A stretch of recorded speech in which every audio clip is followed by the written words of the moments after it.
देखा दर्शकों, आपने बैन करने की बात कह रहे हैं। अरे कोई त्योहार मना लेगा तो क्या हो जाएगा, लेकिन कैसी घृणित मानसिकता है रिपोर्ट में दिखाता हूं।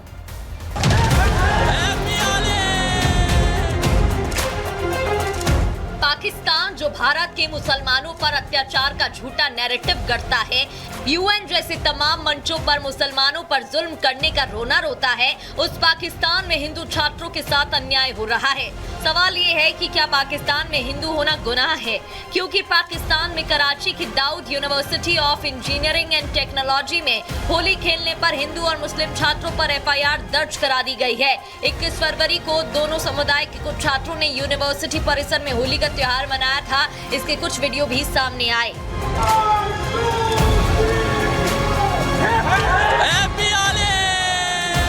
जैसी ही वीडियो सामने आई, यूनिवर्सिटी प्रशासन ने इसे लेकर कड़ी आपत्ति जताई और होली खेलने वाले छात्रों को शोकॉज नोटिस जारी कर दिया। नोटिस में लिखा है कि यूनिवर्सिटी कैंपस में तब तक एंट्री बैन रहेगी जब तक कमेटी कोई फैसला न ले ले। इतना ही नहीं, 24 फरवरी को अपने परिजनों को यूनिवर्सिटी लाने के लिए कहा है। यूनिवर्सिटी में इस एक्शन के बाद हिंदू छात्रों में खौफ का माहौल है। अब उन्हें अपनी पढ़ाई पर खतरे के बादल मंडराते दिखाई दे रहे हैं। लेकिन इस बीच सवाल ये है कि होली मनाने वाले छात्र ना किसी तरह की अशांति फैला रहे थे, ना ही माहौल खराब कर रहे थे, तो फिर इस तरह का एक्शन क्यों? हालांकि ये पहला मौका नहीं है जब इस तरह का मामला सामने आया हो। देखा दर्शकों, आपने, ये पहला मामला नहीं है और ये पाबंदी बार बार लगती रही। आइए जरा आपको बताता हूं। मार्च 2023 में भी दर्शकों होली मनाने पर यह हमला हुआ था। लाहौर की पंजाब यूनिवर्सिटी में हिंदू छात्रों पर हमला कर दिया गया। सिर्फ वो होली मना रहे थे। पीओ लॉ कॉलेज में 30 छात्र होली खेलने के लिए इकट्ठा हुए थे। छात्रों ने कॉलेज प्रशासन से परमिशन भी ली थी। तभी कुछ कट्टर इस्लामिक छात्र संगठन से जुड़े हुए लोग यहां पर पहुंचे और हमला किया। इस्लामी जमीयत तुलबा के लोगों ने छात्रों पर हमला किया। बाद में कॉलेज प्रशासन इजाजत की बात से मुकर गया था। सोचिए आप, कितना कठिन है वहां पर त्योहार मनाना। और एक तरफ हिंदुओं को हिंदू त्योहार मनाने पर पाबंदी है, तो दूसरी तरफ पाकिस्तान के प्रधानमंत्री शहबाज शरीफ मुंगेरी लाल के सपने देख रहे हैं। वो सपने जो हकीकत में नहीं बदल सकते, लेकिन फिर भी देख रहे हैं भाई। एक कार्यक्रम के दौरान वो भारत से कंपटीशन की बात कहने लगे। मुकाबला दर्शकों, मुकाबला भी भारत को पीछे करने का। अब ये सपना नहीं है तो क्या है? शहबाज शरीफ एक रैली को संबोधित कर रहे थे। कहा कि अगर पाकिस्तान तरक्की के मामले में भारत से आगे नहीं निकलता तो मेरा नाम शहबाज शरीफ नहीं है। नाम सोच लीजिए आप। सुनिए जरा पहले क्या कहा। तो एक वादा कर चले कि पाकिस्तान असी इंशाअल्लाह उस रब नूं मंजूर, रब सोने नूं मंजूर है। उस रब सोने नूं मंजूर होया तो इंशाअल्लाह मेहनत करांगे, रात दिन मेहनत करांगे, तो एक दिन आएगा कि हिंदुस्तान पिछले न छोटे थे। मेरा नाम शहबाज शरीफ नहीं है। देखा आपने, कह रहे हैं शहबाज शरीफ नाम नहीं है मेरा। तो आइए मैं आज कुछ पोल खोल देता हूं पाकिस्तान की, और आज कह रहा हूं कि ऐसे पीछे करेगा। भारत की जीडीपी का अनुमान 6.5 से 6.9% है और पाकिस्तान 338.24 अरब डॉलर पर ही है अभी दर्शकों।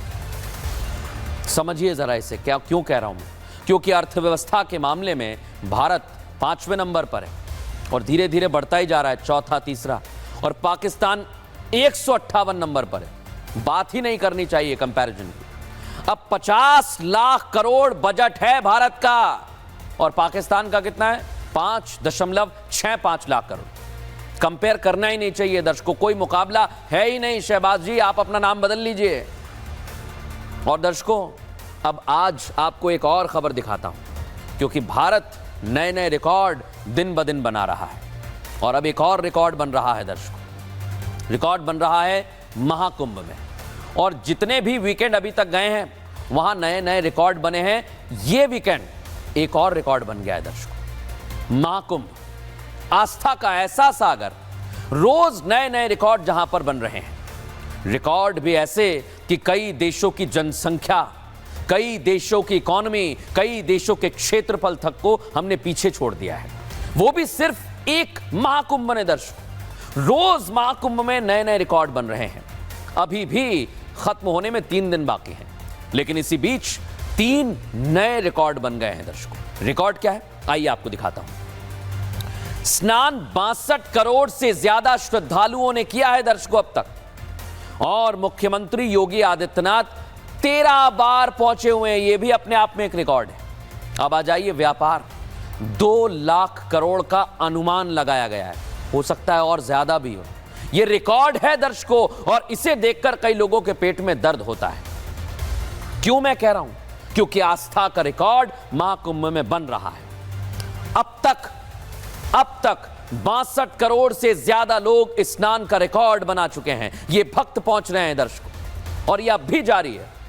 क्यों कह रहा हूं मैं दर्शकों? क्योंकि अभी 3 दिन बाकी हैं। संगम में स्नान करने के लिए हर रोज लाखों करोड़ों श्रद्धालु पहुंच रहे हैं, और श्रद्धालुओं की भीड़ कम नहीं हो रही है। बस, ट्रेन, सड़क, हवाई यात्रा सभी पहुंच रहे हैं। कई श्रद्धालु बस से संगम में आ रहे हैं, एक एक कर डुबकी लगा रहे हैं। ये सनातनियों की आस्था का बहुत बड़ा संदेश है। ये तस्वीर जो महाकुंभ के मेले से निकलकर रोजाना दिख रही है हमें, यह अद्भुत है, अलौकिक है, अद्वितीय है दर्शकों। और इसका किसी वस्तु से कोई मुकाबला नहीं है। ये कोई रेस नहीं है जिसमें जीत हार का सवाल हो दर्शकों। ये तो सनातनियों की आस्था है, और इसमें हर कोई शामिल होना चाहता है, इसका भागीदार बनना चाहता है, महाकुंभ 2025 का साक्षी बनना चाहता है। क्या आम और खास बड़ी बड़ी हस्तियां महाकुंभ के मेले में पहुंच रही है, संगम में स्नान कर रही है। गायक कैलाश खेर पहुंचे, इन्होंने गाया है महाकुंभ चलो गाना। आज सोचिए दर्शकों, जरा खुद पहुंच गए वो महाकुंभ, और क्या कह रहे हैं सुनवाता हूं। चले चलो कुंभ चले, चलो कुंभ चले, चलो कुंभ चले, चलो कुंभ चले, चलो कुंभ चले, चलो कुंभ चले, चलो कुंभ चले, चलो कुंभ चले। और इसी भजन को सुनकर कई लोग पहुंच रहे हैं। मुख्यमंत्री योगी आदित्यनाथ क्या कह रहे हैं, सुनवाते हैं आपको। प्रयागराज महाकुंभ में अब तक 62 करोड़ श्रद्धालु आ चुके हैं। दुनिया के अंदर किसी भी आयोजन में इतनी बड़ी संख्या में लोगों का जमा होना और उस आयोजन के प्रति श्रद्धा भाव के साथ एकजुट होना, यह अपने आप में इस सदी की दुर्लभतम घटनाओं में से